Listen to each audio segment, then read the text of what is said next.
कोई व्यक्ति दूसरे का अपमान क्यों करता है? क्या आपने कभी विचार किया है? वैसे तो हम भी बिना कारण बहुतों का अपमान करते हैं। हमारा अपना अपमान भी बहुत बार होता है। संसार का सारा व्यवहार एक दूसरे का अपमान करने पर टिका है। जैसे पति अपनी पत्नी का अपमान करता है, पिता अपनी संतानों का अपमान करता है, नौकरी देने वाला अपने नौकर का अपमान करता है, अर्थात जो भी बलवान है वो निर्बल का अपमान करता है। यदि हम शक्तिमान हैं तो अपमान के बदले में लड़ाई करते हैं, और यदि लड़ने की शक्ति नहीं होती तो हम अपमान सह लेते हैं, स्वयं को निर्बल और असहाय मान लेते हैं।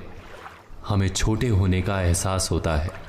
ऐसा प्रतीत होता है जैसे हमारी आत्मा कुचली गई हो।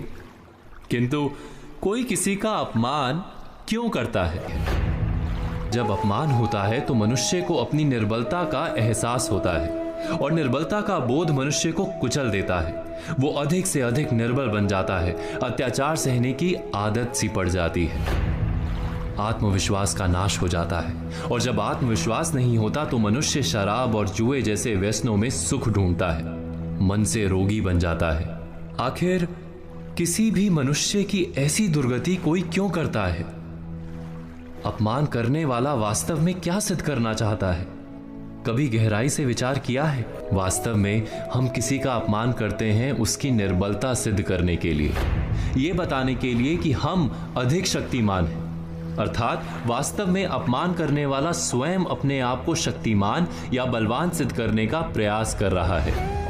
अपमान करने वाला हकीकत में अपनी शक्ति से आश्वस्त नहीं है, उसे अपनी शक्ति पर भरोसा नहीं है।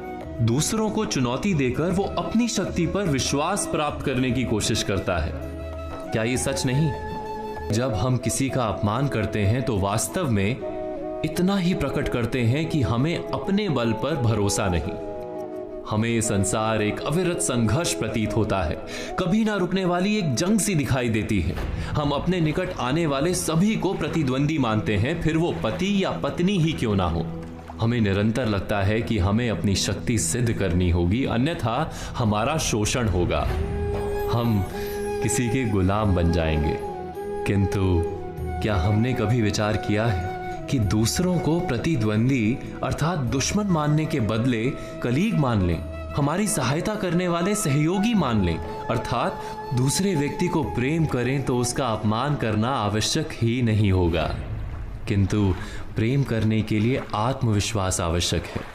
जिसे अपनी शक्ति पर विश्वास नहीं, वो प्रेम कर ही नहीं सकता। अर्थात जिसका हृदय आत्मविश्वास से भरा होता है, ना वो अपमान करता है, ना अपमान को स्वीकार करता है। क्या ये सत्य नहीं? इस तथ्य पर विचार अवश्य कीजिएगा।